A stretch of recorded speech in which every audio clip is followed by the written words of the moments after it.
Let's get more on our top story this morning, or one of them, the honouring of three of the heroes from the Bondi Beach tragedy. We can speak live now to Waverley Mayor Will Nemesh. Good morning to you, Will. Thanks for your time on Sky News. Who have you chosen to honour and what are they getting? Good morning. Good to be with you.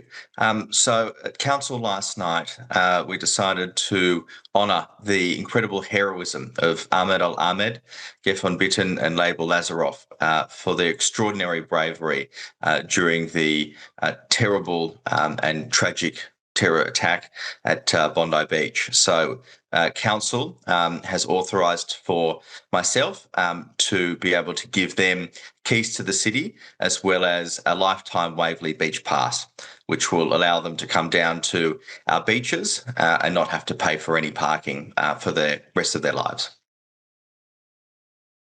Point? Sorry, say that again? Are you going to have an official presentation to them at some point, hopefully? Absolutely. Some of them are still overseas, so when they come back, we will absolutely honour them with such a function, an event. And as we've been reporting this morning, you've been discussing the future of the bridge used by the shooters.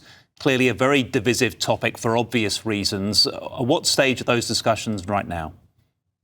So council recognises that there are a broad range of views of what should happen with the pedestrian bridge, but we decided that it really is too soon to be making any kind of final decision on what should happen.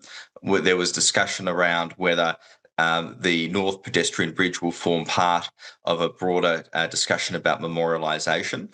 And so there will be a report that will come back to council that sort of outlines the approvals processes, timeframes and costs associated with any kind of refurbishment and or replacement.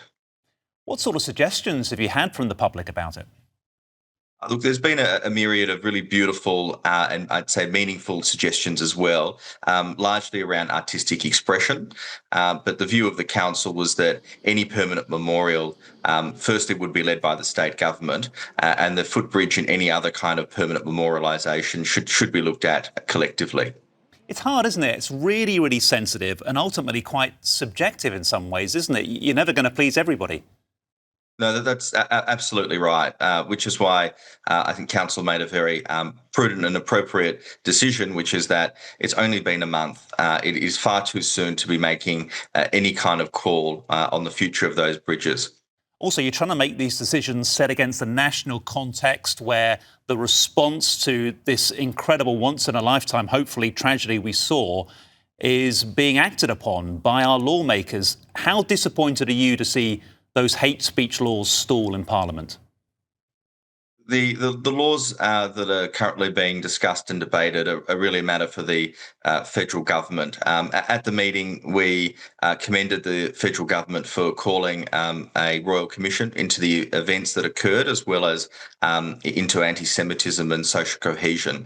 As a council, we were actually in the process of calling for a royal commission before it was actually called on the 8th of January. But we are pleased that the federal government has decided to take action in calling for a royal commission, and we believe that is a really important first step. Would you like to see the two main parties really work together to get this through? Look, absolutely, and I've been very vocal in my calls. These issues are above politics. They involve all levels of government. Anti-Semitism is a national issue. It requires a national solution. And well, this is a tricky question, and I can understand if you sidestep it. I'm not trying to catch you out here, but part of the debate is whether anti-Semitism needs more attention than other forms of hate targeting other minority groups. Do you have a view on that? Ultimately, what we saw down at Bondi was an attack on the Jewish community. It was anti-Semitic, and the rise of anti-Semitism has been increasing, particularly since October 7 in 2023. And all levels of government, including local government, but especially federal government, need to work together collaboratively and collectively in stamping out this hatred. But we should be fighting against all hate across our society, across our communities. But anti-Semitism is particularly pernicious. It is particularly virile, and the consequences of which we've witnessed on the 14th of December, the absolute tragic consequences of that.